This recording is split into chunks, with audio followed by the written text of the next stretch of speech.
अस्सलामुअलैकुम स्टूडेंट्स, आप देख रहे हैं टेक्निकल एक्सपर्ट्स और मैं हूं मोहम्मद अमीन। हम आपको अपने चैनल टेक्निकल एक्सपर्ट्स पर खुश आमदीद कहते हैं। डियर स्टूडेंट्स, आज की इस क्लास में हम पढ़ेंगे कि किसी ऑब्जेक्ट के ऊपर हम मटेरियल किस तरह से अप्लाई करते हैं। उसके लिए हम मटेरियल की कमांड में जाएंगे और वहां से मटेरियल को अप्लाई करेंगे। लेकिन अपनी इस क्लास का आगाज करने से पहले आपसे गुजारिश है कि अगर आप हमारे इस चैनल पर पहली बार आए हैं तो आपसे गुजारिश है हमारे इस चैनल को सब्सक्राइब कर लें ताकि हमारी हौसला अफजाई होती रहे और हम इसी तरह आपके लिए मुख्तलिफ किस्म के कोर्सेज की क्लासेस का सिलसिला जारी रखेंगे। डियर स्टूडेंट्स, हम किसी भी ऑब्जेक्ट के ऊपर मटेरियल अप्लाई कर सकते हैं। उसके लिए मैं व्यू के मेन्यू में जाता हूं और व्यू के मेन्यू में से रेंडर में जाऊंगा और रेंडर में से ये लिखा हुआ है मटेरियल्स। हम इस मटेरियल को किसी ऑब्जेक्ट के ऊपर अप्लाई कर सकते हैं।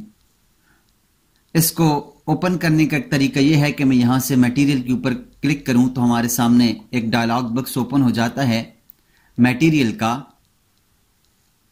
और इसका दूसरा तरीका यह है कि मैं कमांड प्रॉम्प्ट के ऊपर MAT लिखकर एंटर करूं तो हमारे पास यही डायलॉग बॉक्स ओपन हो जाता है। इसके लिए हम पहले एक 3D ऑब्जेक्ट बना लेते हैं जिसके ऊपर मैं मटेरियल को अप्लाई कर सकूं। तो मैं 2-3 ऑब्जेक्ट बना लेता हूं। मैं रेक्टेंगल लेकर एक रेक्टेंगल इधर लगा लेता हूं, एक और रेक्टेंगल लेकर यहां लगा लेता हूं। इसके अलावा एक सर्कल ले लेता हूं। तो ये 3-4 किस्म के मैं ऑब्जेक्ट बनाकर इनको एक्सट्रूड कर देता हूं। ये सबको मैं एक्सट्रूड कर देता हूं ताकि इनके ऊपर बारी बारी मटेरियल अप्लाई कर सकूं। ये मैंने कुछ ऑब्जेक्ट्स ड्रॉ कर लिए हैं, 3D ऑब्जेक्ट्स। अब मैं MAT लिखकर मटेरियल में जाता हूं और मटेरियल में जाकर देखें तो हमारे पास ये मटेरियल का एक डायलॉग बॉक्स ओपन हुआ है जिसमें हमारे पास ये मटेरियल एडिटर का इसकी टोटल सेटिंग्स ओपन हुई हैं। इसके अगर हम टेम्पलेट्स में जाकर देखें तो हमारे पास मुख्तलिफ किस्म के मटेरियल्स हैं। Realistic metals, advance metals, ceramic, tile, glazed, fabric, glass clear, glass translucent, उसके बाद आइडियल, डिफ्यूज, मैसनरी, मेटल, तो मिरर है, पेंट है, पेपर है, प्लास्टिक है, स्टोन है, वाटर है, वुड है। तो हम मुख्तलिफ किस्म के मटेरियल्स टेम्पलेट्स यहां से ले सकते हैं। इसके अलावा फिर इसके डिफ्यूज के बारे में, इसकी शाइनिंग को हम चेंज कर सकते हैं, इसके रिफ्रैक्शन इंडेक्स को हम चेंज कर सकते हैं, इसकी ट्रांसलेंसी को हम चेंज कर सकते हैं, सेल्फ एल्यूमिनेशंस को हम चेंज कर सकते हैं, इसको हम ज्यादा कम कर सकते हैं। इसके अलावा हमारे पास ये टेक्सचर मैप है, वुड है, इसके अलावा मार्बल है, उसको हम यहां से चेंज करके इसका कोई भी टेक्सचर ले सकते हैं। इसके अलावा टेक्सचर में रहकर हम अपनी किसी इमेज को सिलेक्ट करके उस इमेज को हम अपने ऑब्जेक्ट के ऊपर लगा सकते हैं। तो हमारे पास मुख्तलिफ किस्म के मटेरियल भी मौजूद होते हैं। मटेरियल को ओपन करने का एक तरीका यह है कि हम यहां इस सफेद एरिया के अंदर राइट बटन क्लिक करें और राइट बटन के बाद यह लिखा हुआ है export to active tool plates. इसके ऊपर क्लिक करें तो हमारे सामने एक डायलॉग बॉक्स ओपन हो जाता है जिसमें मुख्तलिफ किस्म के हमारे पास ये मटेरियल पड़े हुए हैं, हम इनको यूज कर सकते हैं। इसका निकालने का दूसरा तरीका यह है कि हम कंट्रोल का बटन दबाकर 3 का बटन दबाएं तो फिर भी हमारे पास ये जो प्लेट्स हैं ये ओपन हो जाते हैं। इसके अंदर हम वुड के भी इसके ऊपर मटेरियल अप्लाई कर सकते हैं। इसके अलावा हम मेटल्स भी इसके ऊपर अप्लाई कर सकते हैं, मैसनरी भी इसके ऊपर अप्लाई कर सकते हैं। इसके अलावा ये हमारे पास फ्लोरिंग है, फ्लोरिंग के लिए भी हम इसके ऊपर मटेरियल अप्लाई कर सकते हैं। अगर हमें और मटेरियल चाहिए तो हम यहां पर इस जगह के ऊपर क्लिक करें तो और भी हमारे पास मटेरियल निकलते हैं, जिस तरह से थर्मल एंड मॉइस्चर्स हैं, साइट वर्क्स हैं, मेटल्स हैं, मशीनरी है, फर्निशिंग है, फिनिशिंग है, डोर्स एंड विंडो है, कंक्रीट के मटेरियल्स हैं, वुड एंड प्लास्टिक्स है। तो हम इसको यूज कर सकते हैं। इसके अलावा और भी इसके अंदर मॉडलिंग में एनोटेटिंग है, architecture, mechanical, electrical, civil architecture है, सिविल स्ट्रक्चर है, हैचिंग है, कमांड टूल्स हैं, ड्रॉ, मॉडिफाई, मुख्तलिफ किस्म के मटेरियल, कंक्रीट के मटेरियल हैं, डोर्स एंड विंडो के मटेरियल्स हैं, फैब्रिक्स है, फिनिशिंग्स है, फ्लोरिंग के हैं, मशीनरी है, मेटल्स है, वुड एंड प्लास्टिक है, मुख्तलिफ किस्म के मटेरियल्स हैं। हम इनको यहां से यूज कर सकते हैं। मिसाल के तौर पर मैं कोई एक ले लेता हूं, मिसाल के तौर पर मैं वुड का ले लेता हूं। वुड के लिए मैं यहां से वुड के ऊपर क्लिक करता हूं तो आप देखें तो हमारे सामने ये वुड के अब बहुत ज्यादा सैंपल हमारे पास आ गए हैं। इसमें से किसी भी एक सैंपल के ऊपर क्लिक करें, इसके सैंपल के ऊपर क्लिक करके हम डबल क्लिक करें या सिंगल क्लिक करें तो हमारे पास ये मटेरियल इधर आ जाता है। दोबारा इसके ऊपर क्लिक करें तो ये मटेरियल हमारे पास इस एरिया के अंदर आ जाएगा। अब देखें ये मटेरियल भी हमारे पास आ गया। मिसाल के तौर पर हम इसको वहां से इस एरिया से अगर अप्लाई ना करना चाहें तो डायरेक्ट भी हम इसको अप्लाई कर सकते हैं। यहां से मैं इसको वुड के ऊपर सिलेक्ट करता हूं। सिलेक्ट करने के बाद इसको मैं सिलेक्ट करता हूं। सिलेक्ट करने के बाद मैं किसी भी ऑब्जेक्ट को सिलेक्ट करूं तो हमारे पास ये मटेरियल उसके ऊपर अप्लाई हो जाता है। लेकिन हमारे पास ये मटेरियल नजर नहीं आता। नजर तब आएगा जब हम यहां से जाकर इसको रियलिस्टिक विजुअल स्टाइल करेंगे। तो अब आप देखें तो हमारे पास इसके ऊपर ये मटेरियल अप्लाई हो चुका है, ये लकड़ी का मटेरियल। अगर इसके ऊपर मैं ये मटेरियल अप्लाई करना चाहूं तो ये ओवरराइट कह रहा है, ओवरराइट कर दें। और मैं इसके ऊपर अगर अप्लाई करना चाहूं तो आप देखें तो हमारे पास ये मटेरियल, ये वाला मटेरियल इसके ऊपर अप्लाई हो चुका है। एक तरीका तो यह है कि हम यहां से डायरेक्टली इसको कर लें, और इसका दूसरा तरीका यह है, ये मेटल्स है, मेटल्स को मैं अगर यहां से ले लूं तो मेटल भी इसके अंदर आ जाएगा। या मैं इसको सिलेक्ट करने के बाद ऑब्जेक्ट के ऊपर सिलेक्ट करूं तो आप देखें इसके ऊपर मेटल वाला हमारे पास सिलेक्ट हो गया है मटेरियल। इसके अलावा और हम कोई मटेरियल अप्लाई करना चाहें, जैसे मैं ये वाला मटेरियल अप्लाई करना चाहता हूं तो ये भी हमारे पास, इसके ऊपर क्लिक करें तो हमारे पास ये भी हो जाता है, इसके ऊपर अप्लाई हो जाता है। एक तरीका तो यह है कि हम डायरेक्टली इसको जैसे मैं अप्लाई कर रहा हूं इस तरीके से अप्लाई करें। इसका दूसरा तरीका यह है कि मैं इनको थोड़ा साइड पे करके एक और बॉक्स ले लेता हूं या रेक्टेंगल लगाता हूं। एक मैं रेक्टेंगल लगाकर इसको एक्सट्रूड कर देता हूं। एक्सट्रूड करके इसको मैं यहां सामने रख लेता हूं। अब इसको मैं अगर इस सेटिंग के अंदर से अप्लाई करना चाहूं तो किस तरह से करूंगा, मैं यहां से इस मटेरियल के ऊपर सिलेक्ट करूंगा और सिलेक्ट करने के बाद ये लिखा हुआ है apply material to object. Apply material to object करें और यहां पर इसके ऊपर क्लिक करें तो आप देखिए हमारे पास ये मटेरियल इसके ऊपर अप्लाई हो चुका है। अगर हम इसके ऊपर से रिमूव करना चाहें किसी मटेरियल को, मिसाल के तौर पर ये मैं इस मटेरियल को इससे रिमूव करना चाहता हूं तो यहां से मैं रिमूव मटेरियल करूंगा और सिलेक्ट करूंगा तो देखिए हमारे पास ये रिमूव हो गया है। इससे रिमूव करना चाहें, इससे रिमूव करना चाहें, इससे रिमूव करना चाहें या इससे रिमूव करना चाहें तो हम यहां से तमाम जितने भी हमारे पास ऑब्जेक्ट्स हैं उनसे मटेरियल को रिमूव कर सकते हैं। इसके अलावा अगर मैं कोई और मटेरियल इसके ऊपर लाना चाहूं, जैसे कंक्रीट के मटेरियल्स हैं, कंक्रीट के अंदर ये हमारे पास कंक्रीट मुख्तलिफ किस्म के इसके मटेरियल्स हैं। यहां से हम इसको स्क्रॉल करके कंक्रीट का स्टाइल जो हमें पसंद है वो हम ले सकते हैं। मैं ये स्टाइल लेता हूं। ये लेने के बाद मैं इसके ऊपर क्लिक करता हूं तो आप देखिए हमारे पास अब ये इस स्टाइल में आ गया है। अब जो ही हमारे पास ये इस स्टाइल में आया तो ये हमारे पास इस लाइब्रेरी के अंदर भी आ गया है। यहां से भी हम इसको ले सकते हैं या इसके ऊपर डबल क्लिक करें तो डबल क्लिक करने से ये ऑटोमेटिकली यहां पर आ जाता है। क्योंकि ये थोड़ा स्लो है, स्लो होने की वजह से ये थोड़ा टाइम लेता है यहाँ इस एरिया में आने के लिए।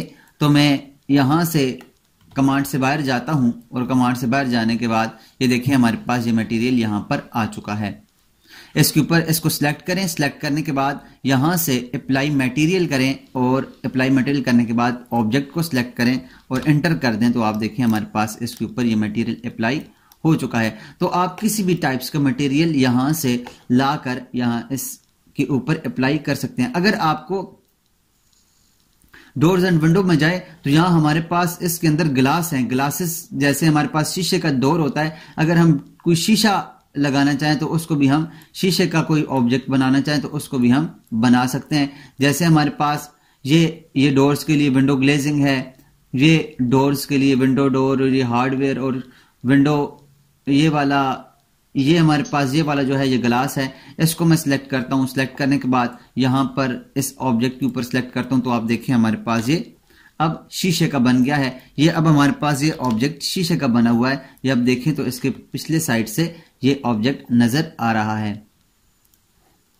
अगर मैं इस ऑब्जेक्ट को शीशे का बनाना चाहूं तो यहां से मैं इसके ऊपर क्लिक करता हूं। अब देखिए तो हमारे पास ये भी शीशे का बन गया। अगर इसके ऊपर मैं दूसरा कोई मटेरियल लगाना चाहूं तो ये, अगर इसको और मटेरियल, ये शीशे का, ये भी देखें ये भी एक शीशे का स्टाइल है। ये वाला अगर स्टाइल लगाना चाहें तो हम लगा सकते हैं। मुख्तलिफ किस्म के स्टाइल इसके अंदर मौजूद हैं। हम अब ये लगाने के बाद इनकी सेटिंग भी चेंज कर सकते हैं, इनकी शाइनिंग भी, अगर शाइनिंग इनकी चेंज करनी है। अब ये शाइनिंग जो है ये कहां पर चेंज होके आएगी, ये हमारे पास, ये देखिए हमारे पास यहां पर तो इनकी शाइनिंग चेंज हो रही है, लेकिन हमारे पास इनकी शाइनिंग, इसका जो रिजल्ट आएगा वो रेंडर के अंदर आएगा। यहां हम अगर रेंडर लिखें, RENDER रेंडर लिखें, तो इसकी शाइनिंग का जो रिजल्ट है वो हमारे पास इस एरिया के अंदर आएगा।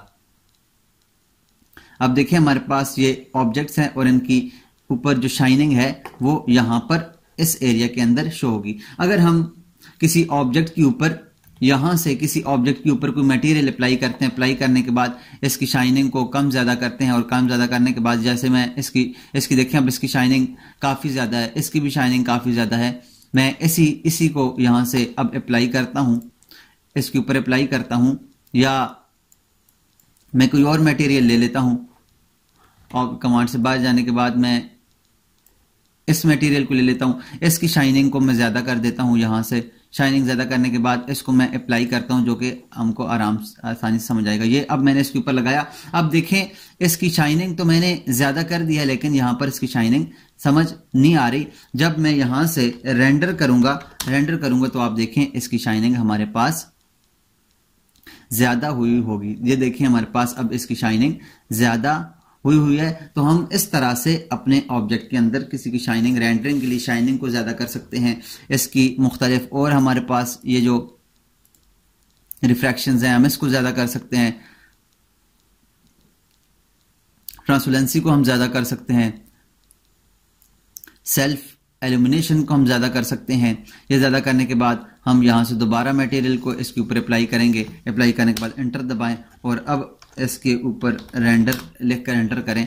तो अब हम देखें कि हमारे पास ये ऑब्जेक्ट और ज्यादा हमारे पास लाइट हो गया है। तो इसकी जो अब हमारे पास जो सेटिंग्स थी उसके अंदर मैंने थोड़ी चेंजिंग की, तो इसकी लाइट और ज्यादा होगी। तो हम अपने किसी भी ऑब्जेक्ट को, किसी भी मटेरियल को, उसकी शाइनिंग ज्यादा कर सकते हैं, शाइनिंग को कम कर सकते हैं।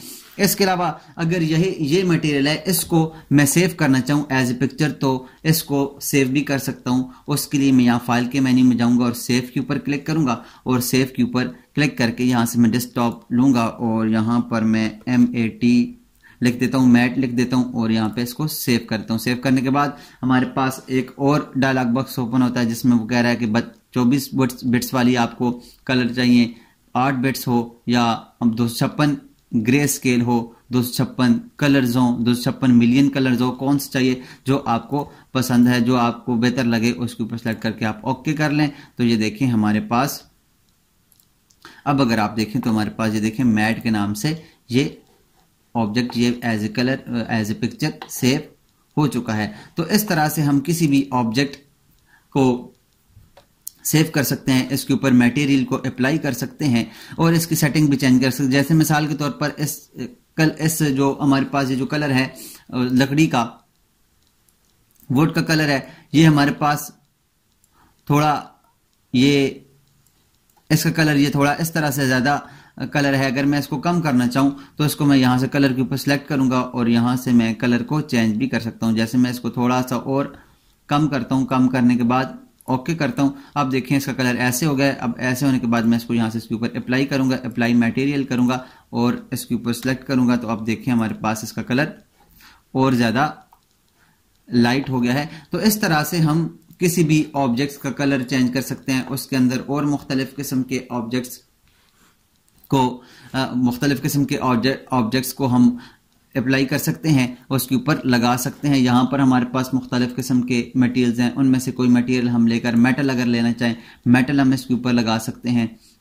ये मेटल अगर मैं इसके ऊपर लगाना चाहूँ तो देखिए अब हमारे पास ये मेटल बन गया है। जिस तरह वो लोहा होता है उस तरह का हमारे पास ये ऑब्जेक्ट बन गया है। इसके अलावा और मेटल की कोई और टाइप्स अगर मैं इसके ऊपर लगाना चाहूँ, देखिए ये मेटल की ये भी एक टाइप है। ये हमारे पास ये लोहे का बना हुआ है, ये इस टाइप का हम इसके ऊपर मटेरियल अप्लाई कर सकते हैं। तो मुख्तलिफ किस्म की मटेरियल हम अप्लाई कर सकते हैं। अब मिसाल के तौर पर मैं चाहता हूं कि मेरे पास ये जो, अब देखें यहाँ पर हमने इसका कलर चेंज किया था तो ये इसका कलर चेंज हो गया। अगर मैं इसका मटेरियल ये वाला अप्लाई करके इसके ऊपर इसको सिलेक्ट करके ये अप्लाई करना चाहूँ तो ये भी मैं इसके ऊपर अप्लाई कर सकता हूँ। तो ये देखिए हमारे पास ये मटेरियल इसके ऊपर अप्लाई हो चुका है। इसके अलावा अगर हमारे पास कोई पिक्चर पड़ी हुई है, उस पिक्चर को मैं इसके ऊपर अप्लाई करना चाहूँ, मिसाल के तौर पर मैं यहाँ से सिलेक्ट इमेज करता हूँ और ये मेरे पास एक मेरी अपने उसकी लोगो है। लोगो को इसके ऊपर मैं अगर लगाना चाहूँ तो ओपन करता हूँ। अब देखिए हमारे पास इसके ऊपर तमाम लोगोस अप्लाई हो चुकी हैं। ये देखें हमारे पास इसके ऊपर लोगोस अप्लाई हो चुके हैं। टेक्निकल एक्सपर्ट्स की, इस एक्सपर्ट की लोगो इसके ऊपर अप्लाई हो चुकी हैं।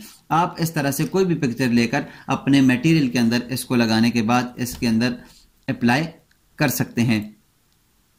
यहां से इसकी ये शाइनिंग को भी चेंज कर सकते हैं, शाइनिंग भी चेंज हो सकती है, आप इसको शाइनिंग को भी चेंज कर सकते हैं। तो इस तरह से आप किसी भी ऑब्जेक्ट के ऊपर कोई भी मटेरियल, किसी भी टाइप का मटेरियल अप्लाई कर सकते हैं। जैसे हम 3D में कोई घर बनाएंगे तो उस घर के अंदर अगर हम जैसे दरवाजों के लिए हमें वुड की जरूरत होती है तो वुड को भी हम अप्लाई कर सकते हैं। और इसके अलावा कहीं हमें मेटल की जरूरत है तो हम मेटल के मटेरियल को अप्लाई कर सकते हैं। कहीं पर हमें शीशा चाहिए होता है तो वहां हम शीशा अप्लाई कर सकते हैं। कहीं पर हमें मशीनरी चाहिए तो वहां पर हम मशीनरी अप्लाई कर सकते हैं। तो इस तरह से हम मुख्तलिफ किस्म के मटेरियल लेकर हम इनको अप्लाई कर सकते हैं। तो उम्मीद करता हूं आपको आज की इस जो हमारे पास ये जो हमारे पास मटेरियल की जितनी भी तरीके थे और हम इसके मटेरियल किस तरह से अप्लाई करते हैं, मटेरियल को किस तरह से इससे रिमूव करते हैं, तो आपको समझ आई होगी। इस उम्मीद के साथ आपसे इजाजत चाहूंगा कि आप हमारी इस वीडियो को लाइक भी करेंगे, इसको कमेंट्स भी करेंगे और इसे अपने दोस्तों के साथ शेयर भी करेंगे। मिलते हैं नेक्स्ट क्लास में एक नई टॉपिक के साथ, एक नई कमांड के साथ। तब तक अपना और अपने साथ जुड़े हर रिश्ते का ख्याल रखिएगा। अल्लाह नेहगबान।